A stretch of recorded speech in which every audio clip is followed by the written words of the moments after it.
오늘 우리 본문 말씀 속에 이런 말씀을 하고 있지 않습니까?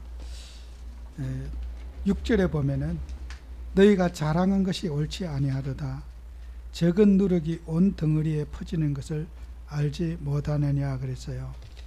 우리 교회 다니는 성도님들이 잘못된 것을 자랑할 때 그 잘못된 자랑이 다른 사람에게 나쁜 영향을 자꾸 주게 되는 거예요.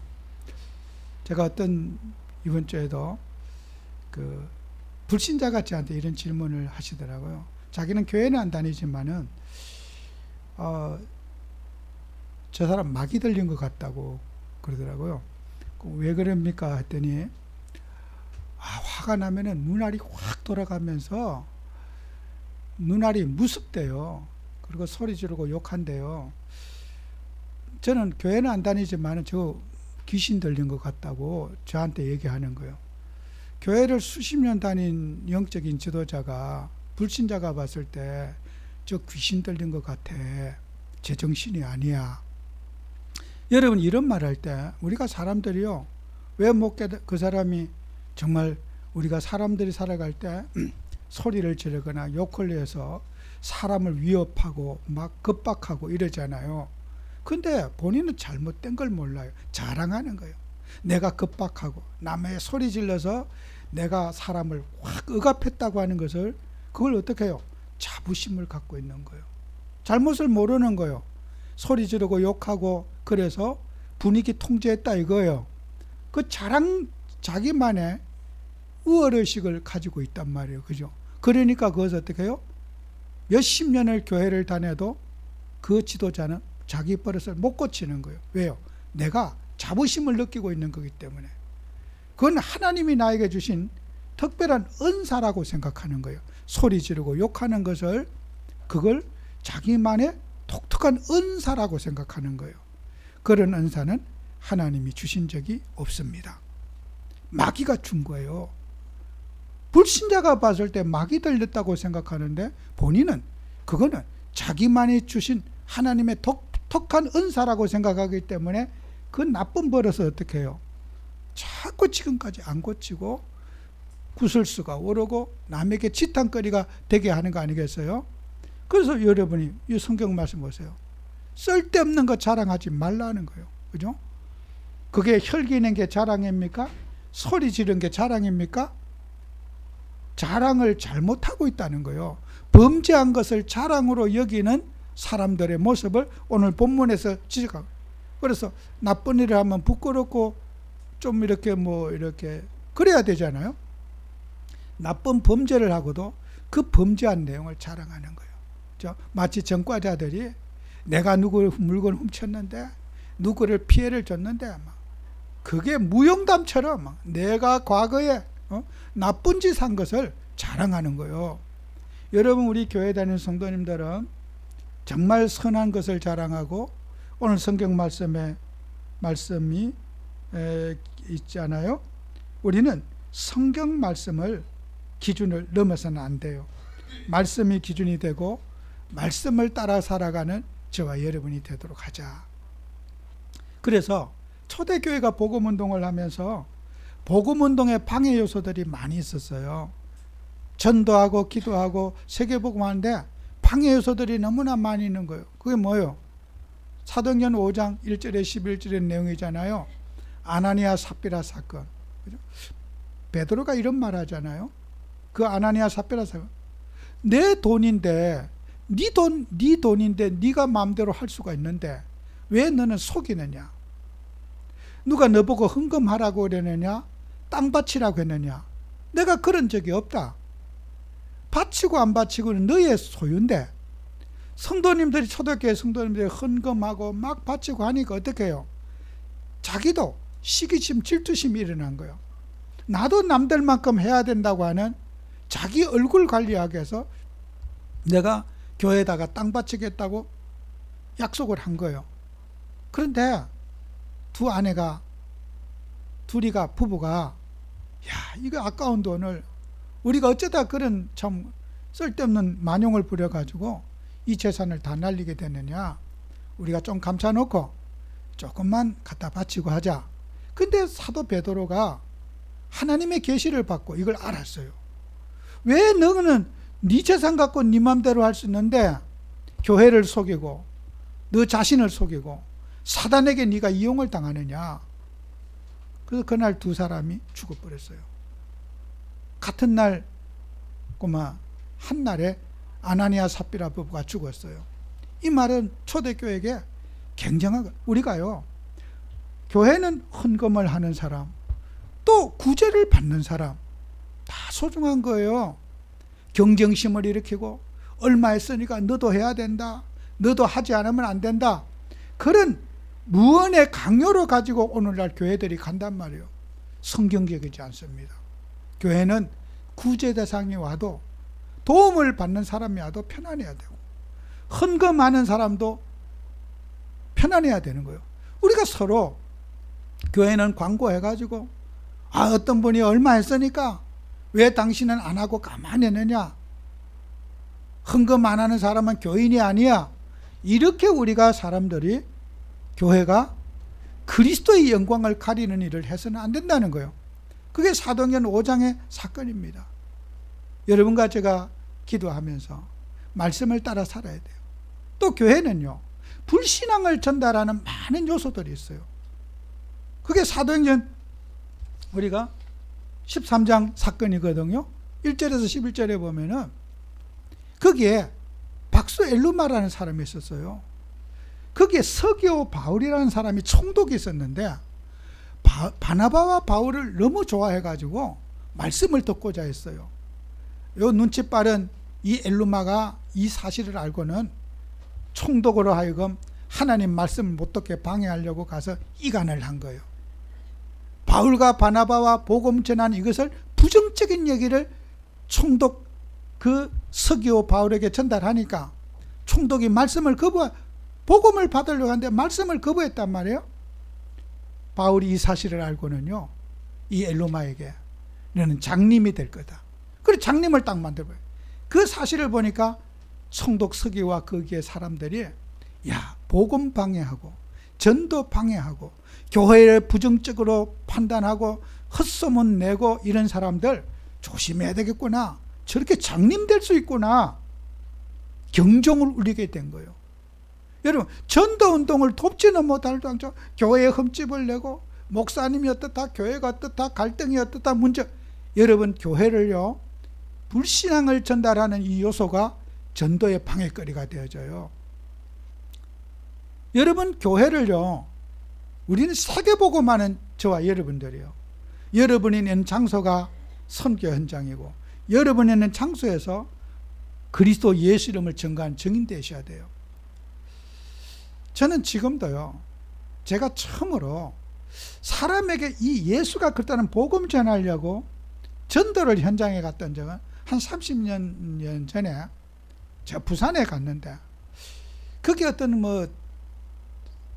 그 부산에서도 그 시골이었어요. 농사도 짓고 이런 데인데 그 시골과 도시, 이게 반은 시골이고 반은 도시 같은 그런 데를 어떻게 이제 차달 이동 갔어요. 어느 이제 가정집에 배를 누르니까 어떤 그 할머니 정도는 아니지만 거의 할머니 가까이 됐어요. 그리고 배를 누르니까 교회에서 왔다니까 들어오시라는 거예요. 그 우리가 여기서 얘기해도 됩니다. 그러니까 들어오시라고. 우리 집에 손님이 오셨는데 그 등나무가 마당이 크더라고요. 등나무 거기에서 이렇게 오셔야 돼. 그냥 밖에서 세워서 얘기 듣는 법이 없으니까 들어오시라고 그래요. 그래 이제 그때 같이 갔던 목사님 두 분, 장로님 한 분, 세 분이 이제 들어갔는데 그래서 남의 집에 가니까 세 명 다 의리하게 조심이 돼갖고 이렇게 차렷하고 이렇게 있는데 그 등나무 의자에 앉으라고 그러더라고. 그 얘기를 그래서 누가 먼저 복음을 전할지 이렇게 누가 서로 미루더라고. 장로님은 목사님 보고 복음 전하라고, 우리는 장로님 보고 복음 전하라고 그러고 서로 그리스도 전하라고 막 자신이 없으니까 미루는 거야. 그래 저도 제가 복음을 못 전했어요. 그때 그 김해가 어디 오신 목사님이 있어요. 우리가 목사님 전도하고 우리 기도하겠다. 그러니까 이제 메신저를 정했어요. 근데 그분이 그래요. 우리 집에 온 손님이 근데 커피를 한 잔, 우리 커피 안 먹는다. 그래도 커피라도 한 잔 드시고 제가 말씀을 듣겠다는 거예요. 그래 또 이제 커피 또 어디 부엌에 가서 이렇게 뭐 잔에 태워 오시더라고. 그걸 이렇게 먹고 이제 이렇게 했는데 이제 목사 그분이 말이 지금 자기는 교회가 가고 싶은데 아무도 나를 교회 가자는 사람이 없다는 거예요. 그때 그 시골에 그 교회가 맨날 새벽마다 종이 울리는데 누가 나 한 번만 교회 가게 해줬으면은 정말 좋겠는데 누가 나한테 부끄러워서 교회를 혼자 갈 수가 없대요. 근데 자기가 교회를 그렇게 가고 싶은 이유가 있대요. 부산에 수영로 교회라는 게 있는데 거기에 사모님이 자기가 그 집 근처에 살면서 아들이 그 학교 선생님인데 딸이 뭐 선생님인데 그 같이 있다가 그렇게 그 사모님이 자기한테 잘해주셨대요. 좋으신 분이라는 거예요. 근데 자기는 언제나도 교회 가고 싶었다는 거예요. 근데 그 얘기를 듣는 순간에 저는 수영로 교회가 어딘지도 몰라. 내가 나중에 들으니까 그 교회가 몇천 명 되는 교회라고 그러더라고요. 근데 그때도 교회를 가다 소리를 안 하더래. 그런데 너무 잘해주는데 한 번만 얘기하면 내가 갈 텐데. 그 나는 어떤 사모님이길래 참 그렇게 자기 있는 장소에서 교회를 안 다녀도 저렇게 사람을 감동 줄 수 있도록 대할 수 있는가. 저는 수영로 교회를 모르지만 수영로 교회 사모님이 너무 궁금하더라고요. 그래서 그 길로 어떻게 해요? 그날이 수요일이었는데 낮에 그 옆에 교회를 같이 갔어요. 그래서 거기 시골에 있는 전도사님한테 소개시키고 이랬더니 너무 좋아하시는 거죠. 여러분이 하나님 앞에 믿음 생활하면서요, 복음에 영향력을 주는 그리스도인들이 되어야 되는 거예요. 세계복음 하는 전도자들은 여러분요, 어제 저녁에 9시 KBS 특집을 하시더라고요. 거기에 아프리카에 희망이 있다는 제목으로 아프리카에 대한 방영을 하시더라고요. 그게 나이로비 케냐에 대해서 나오더라고요. 그 나이로비에 최영철 무슨 회장이라고 직원이 6,000명 된다는 그 회장에 대해서 쭉 나오더라고. 제가 그거 보니까 20년 전에 제가 그분하고 같이 운동했던 거예요. 그 선교사님이 목사님 오실 때 골프채 반드시 갖고 오셔야 됩니다. 그래요. 그 멀리 제가 강의하러 가는데 골프채를 들고 가려면 보통 힘든 겁니까? 저는 골프채가 후진 거여가지고 안 됩니다. 목사님 꼭 전도해야 될 대상이 있습니다. 그래서 이제 그 멤버십 골프장 그분들한테 거기다 잡아놓은 거예요. 근데 이제 여자분 한 분하고 남자분 두 분하고 넷이 사는데 이분들이 골프를 얼마나 치열하게 내기하며 열심히 하시는지 내가 전도할 틈이 없고 예수 여자도 얘기할 틈이 없어요. 운동만 하고 밥만 먹고 헤어졌어. 이야, 참. 그래 이제 그 최영철 그 회장의 집을 제가 가게 됐어요. 아내가 계시더라고요. 아내에게 그리스도를 전하고 예수님을 영접하고 왔어요. 제가 20년이 지난 지금 이제 TV에서 보니까 그분이 얼굴이 많이 늙었더라고. 직원이 그 가발 공장인데 그 방송에서 나오더라. 6,000명의 직원을 갖고 있다고. 전 세계 수출하는 그런 기업을. 제가 복음을 전하면서요, 여러분이 어떤 수고를만 예수님을 여자도 얘기할 못할 대상이 있어요. 그런데 하나님이 그분이 아닌 다른 분에게 이런 사람 같으면 우리 마누라 우울증 걸려가 있는데 마누라 한번 데려가 주면 좋겠다. 이런 우리가 본인은 복음을 안 받아도 마누라에게 좀 이게 우울증 걸려가고 집에서 이렇게 있는데 그 큰 저택에 살면서도 집에도 안 나오고 방 안에 있고 뭐 이런 자 진짜 집도 불도 안 켜 끔끔하게 대리석 돌집에 서늘한 집에 혼자 있는 거야. 지금도 그게 생생해. 여러분 보세요. 모든 만남, 모든 사건, 주님이 주신 사건임을 여러분이 붙잡아야 돼요. 그죠? 교회를 안 나오던 나하고 관계가 없던 그 한 번 가서 잊어버렸지만 20년 후에 내가 TV에 나오는 사람이 될 줄은 내가 어떻게 알았어요? 지금 만 20년 전의 일이거든요. 여러분 복음 가진 하나님의 자녀가 우리의 만남, 하나님이 주신 만남이에요. 우리의 사건, 하나님이 주신 사건임을 여러분이 붙잡아야지. 이걸 아이고 내가 이렇게 해도 나 누군지 여러분 해외에 가서도 함부로 행동하고 나는 막 불신자보다 더 못하는 짓을 하고 나 아는 사람 아무도 없기 때문에 그게 아니에요. 정말 우리는 모든 만남, 모든 사건을 하나님이 주신 사건을 생각해야 돼요.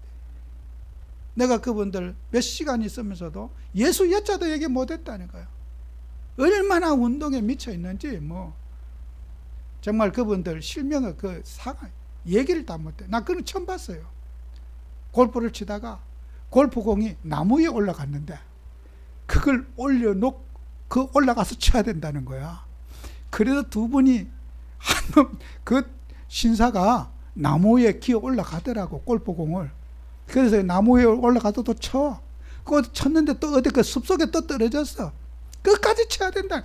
그렇게 목숨 걸고 운동에 치열하게 하더라고. 그 상황에 무슨 예수 여자를 얘기합니까? 여러분 만난 전도 사람들에게 전도 대상자 있잖아요. 예수 여자도 얘기할 수 없는 상황이 더 많아요. 그런데다 교회 얘기해 보세요. 미쳤다 그러지 않겠어요? 그런 집중력이 있는 사람이에요. 운동을 해도 운동에 미친 사람. 그러니까 사업이 어제 그 TV에 보니까 그분이 6,000명의 직원을 가지고 있다고 그러더라고요. 전 세계 그런 네트워크를 가지고 있다고 그 TV에서 9시에 다큐멘터리를 하더라고요. 여러분요, 예수 여자도 얘기할 수 없는 만남 속에서도 여러분은 하나님의 자녀와 예수의 사람의 모습을 갖고 있어야 돼요. 그죠? 나는 예수 안 믿더라도 내 마누라도 예수 믿게 했으면 좋겠다. 복음에 영향력을 주는 저와 여러분들이 되어야 될 줄 믿습니다. 그죠? 나는 저 사람 때문에 교회 안 가. 난 저 사람 때문에 나는 교회에 대한 너무 상처가 많아. 지금 세상에는 복음에 방해되는 요소들이 얼마나 많습니까? 우리는 모든 하나님의 자녀가 주님 앞에서 판단해서, 저는 어제 그 다큐멘터리를 보면서 참 하나님이 20년 전에, 만 20년 전에 본 사람을 저렇게 성공해 TV에서 보게 하는구나. 너무 저는 감사하더라고요. 잊었던 기억이 생각나고. 여러분이 복음 가진 하나님 자녀가 모든 일에 말씀에 근거한 판단하고 말씀에 근거한 결정을 하셔야 됩니다. 그래서 오늘 본문 말씀에 이런 말씀이 있잖아요. 고린도전서 4장 6절에 기록된 말씀 밖으로 넘어가지 말라. 그래요. 기록된 말씀 밖으로 넘어가지 말라. 세상이 어떠할지라도 상황주의에 판단하지 말고, 상황이 이래서 합리화하지 말고, 세상 사람들이 다 그러니까 나도 그렇게 해야 된다고 판단하지 말고, 항상 우리는 어떤 상황이라도 말씀이 기준이 돼야 된다. 여러분, 우리는요, 상황주의에 빠지면요, 신앙은 회복할 수가 없어요.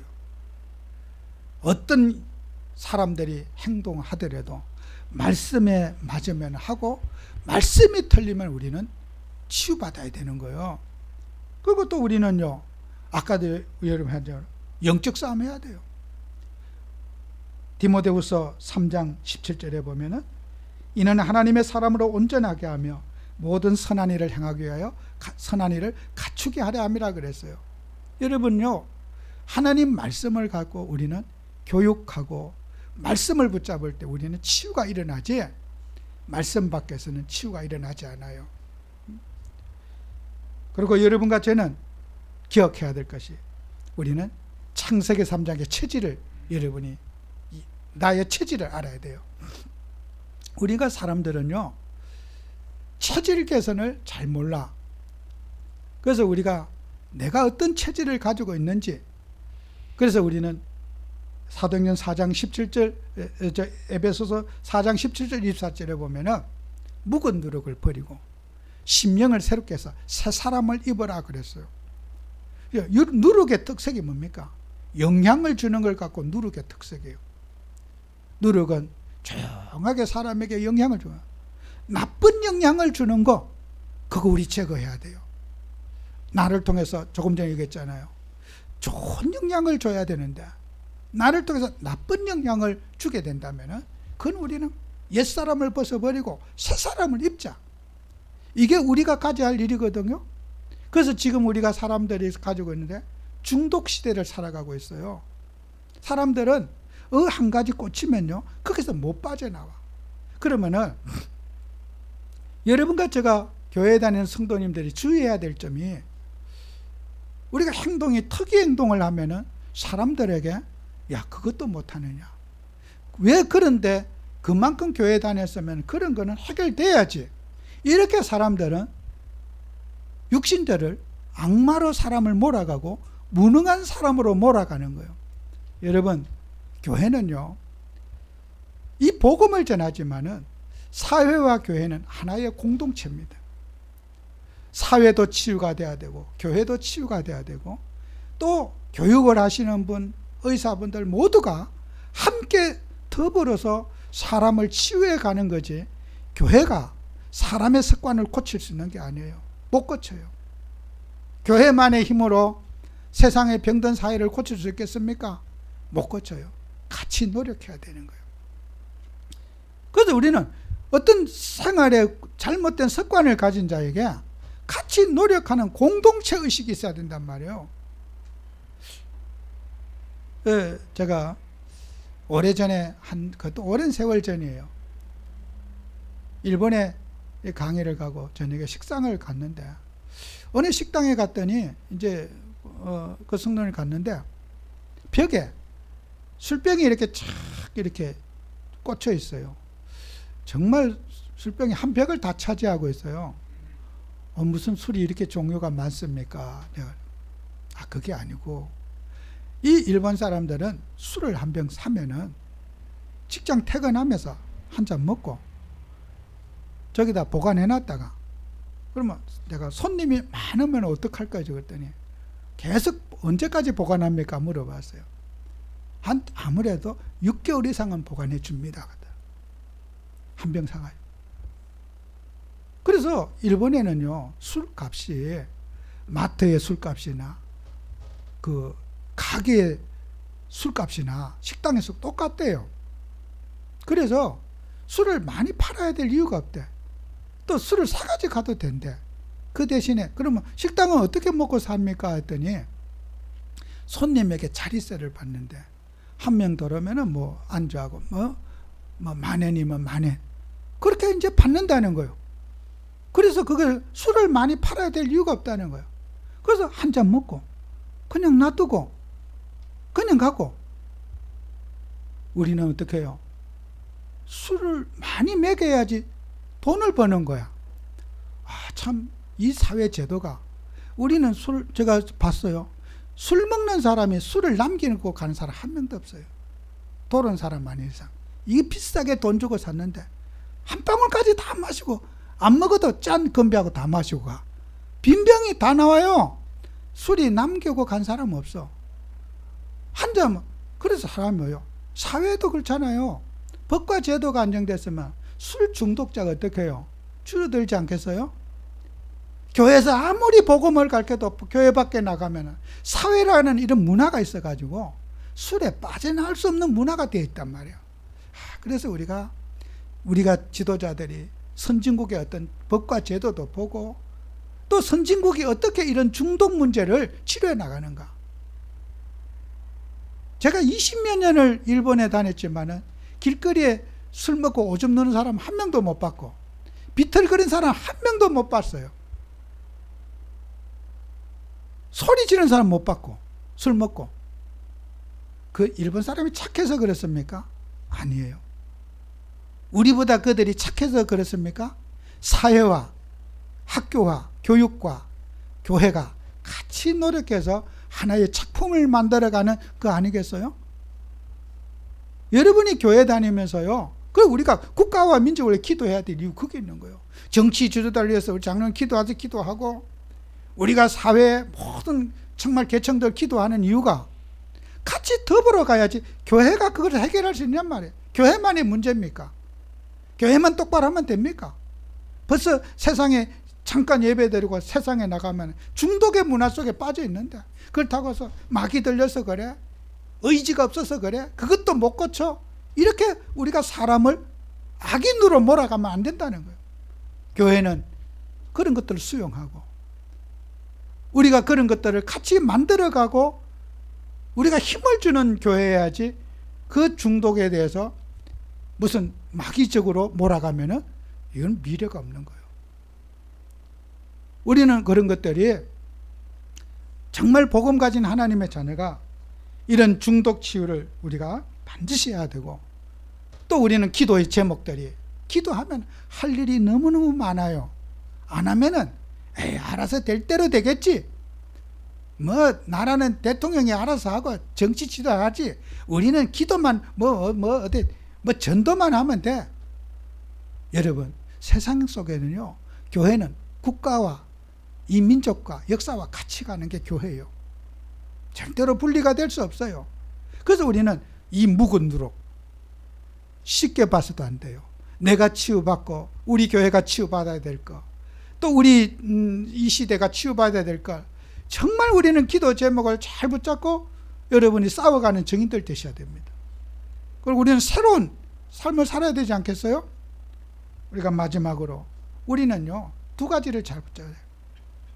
그리스도 예수님을 우리가 기준으로 믿어야 되지만은 두 가지를 잘 이해해야 돼요. 존경할 대상, 믿음의 대상 잘 붙잡아야 돼요.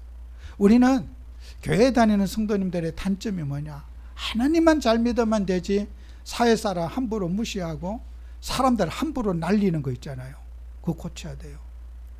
우리는 존경할 대상, 부모님, 자녀, 사회 지도자, 어른, 직장의 상관, 존중해야 될 대상을 함부로 날리는 습관. 가끔 기독교인들이 이렇게 독실한 기독교인이라고 뉴스에 나오는데 보면은 함부로 아나무인격적으로 날리는 사람들이 있어요. 야, 하나님만 우리가 잘 믿으면 되지, 세상은 다 마귀가 준 세상이니까 함부로 거침없이 날려요.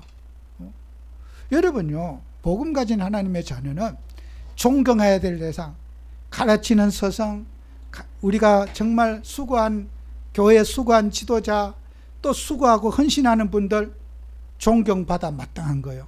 성경은 우리에게 존경을 가르쳐요. 그분들 무시하라 그렇게 가르친 성경은 없어요. 존경할 자를 존경하라 그랬지, 그분들을 하나님의 은혜로 한 거니까 수고하고 헌신 사람들 다 무시해 버려, 그런 적은 성경에 한 절도 없습니다. 존경하라고 그랬어요. 우리는 존경해야 될 사람을 존경하지 못하는 거예요. 함부로 무시하고 함부로 날리고 이러니 이게 갈등과 문제가 증폭될 수밖에 없잖아요. 그래서 데살로니가전서 5장 12절 13절에 보면은, 형제들아 우리가 너희에게 구하노니 너희 가운데서 수고하고 주 안에서 너희를 다스리며 구원하는 자들을 너희가 알고 그들의 역사로 말미암아 사랑 안에서 가장 귀히 여기며 너희끼리 화목하라. 사랑 안에서 가장 귀히 여기며 존중할 자를 존중할 줄 알아야 한다는 거예요. 그 존중과요, 예수 믿는 것은 다른 부분이에요. 그래서 우리 하나님 자녀들은 예수는요, 믿음의 대상입니다. 존중의 대상과 믿음의 대상은 달라요. 여러분, 히브리서 3장 1절에 6절에 보면은 우리가 믿는 도리의 사도이시며 대제사장인 예수를 깊이 생각하자 그랬어요. 예수님은 믿음의 대상이고, 그죠? 우리가 사람을 존중하고 귀히 여기는 그 대상이 있고, 자녀를 소중하게 여기고 형제를 소중하게 여기고 또 우리 교회를 소중하게 여기는 그 존중의 대상이 있고요, 믿음의 대상이 있다는 거예요. 이 두 가지를 여러분이 놓쳐서는 안 돼요. 누가 뭐래도 우리 예수님은 그리스도이십니다. 그 그리스도의 능력을 누리고 그리스도로 충만함 받고 예수를 붙잡고 예수님으로 충만함 받는 증인들 되셔야 돼요. 그죠? 우리가 세상 존중하면서 그 존중의 대상이 믿음이 돼서는 안 되잖아요. 아, 목사님을 믿었더니 잘못 믿어서 그래요. 존중하라 그랬지 믿어라 그러지는 않았어요. 그죠? 귀히 여기라 그랬지 목사님을 믿음의 대상으로 보지 않았어요. 여러분요, 믿음의 대상은 우리 주 예수 그리스도 한 분입니다.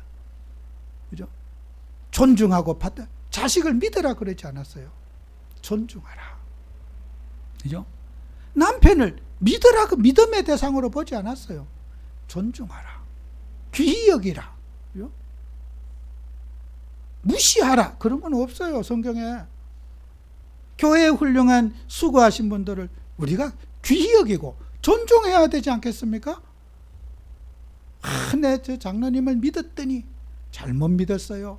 예수를 믿어야 돼요. 그죠? 믿음의 대상과 존중의 대상을 혼돈하지 않는 여러분 되셔야 돼요. 그래야지 우리는 누구 행동을 모방범죄하고, 아, 목사님이 그래 나도 그렇게 해. 범죄도 확 자랑해서 범죄하고, 범죄하기를 경쟁해서 하고, 만용을 부리고, 그거 회개해야 돼요. 정말 우리 하나님 자녀들이 이 복음 가지고 세상 살리고, 여러분이 정말 그리스도 예수의 이름을 누려서 현장 살리는 증인 되셔야 됩니다. 지금 세상 사람들이 얼마나 지금 고통받고 사는 줄 아십니까?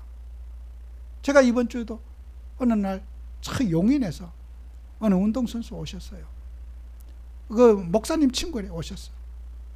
가까운 운동을 저녁 늦었어. 식당에서 식당. 손님이 한 분도 없어. 늦은 시간이어가지고. 그래서 그분이 그랬어요. 자기 인생에 고백하는 거예요. 나는 부모님을 안 닮고 싶었는데 내가 살아보니까 꼭 부모님 닮았습니다. 잘못한 것만 생각나고, 자기가 어머니가 12살에 돌아가셨대. 그래서 나는 그렇게 안 살려고 했는데 나도 결혼했더니 아내가 또 일찍 죽었대. 그래서 재혼을 했다는 거예요. 네, 그래서 예수를 믿으면 운명이 바뀌는 겁니다. 예수를 믿으면 운명이 바뀌는 겁니다. 내가 그렇게 안 살고 싶어도 내 현실 속에 그런 일이 닥쳤고, 내 인생이 그렇게 되어졌고, 내 후손이 또 그렇게 되어지고, 운명이 바뀌는 게 예수 믿는 겁니다. 아, 저도 어릴 때 교회 다녔습니다. 그래요. 교회 다닌 거야. 그리스도가 오셔서, 예수님이 오셔서 그 운명을 해결, 운명과 사주팔자를 해결하신 분이 바로 그리스도십니다. 내가 식당 아주머니, 가게 몇 시에 문 닫습니까? 아유, 얼마든지 괜찮습니다. 정말 저와 여러분들이 복음 가지고요, 운명 바꾼 그리스도를 만나야 돼요. 그죠? 운명 바꾼 그리스도를 체험해야 됩니다. 세상 사람들이 고난당하고 어려움 당하는 것은 예수님을 못 만나서 그래요. 종교 생활했고 교회만 왔다 갔다 하고. 무당이 운명을 바꿀 수 있습니까? 스님이 운명을 바꿀 수 있습니까? 누구도 그 인생의 운명, 사단이 만드는 함정 속에 사단의 종노릇에서 못 빠져나옵니다. 그리스도를 만나야 되는 거예요. 그죠? 그게 우리 인생의 기준입니다. 승리하는 여러분 되시길 바랍니다. 기도합니다. 주님, 우리 사랑하는 하나님 자녀들에게 운명을 바꾸신 그리스도를 체험하는 한 주가 되게 해 주옵소서. 특히 우리 하나님 자녀들이 정말 이 땅에 살아가면서 복음 가지고 복음의 영향력을 주는 증인들이 되게 하옵소서. 예수님 이름으로 기도합니다. 아멘. 찬송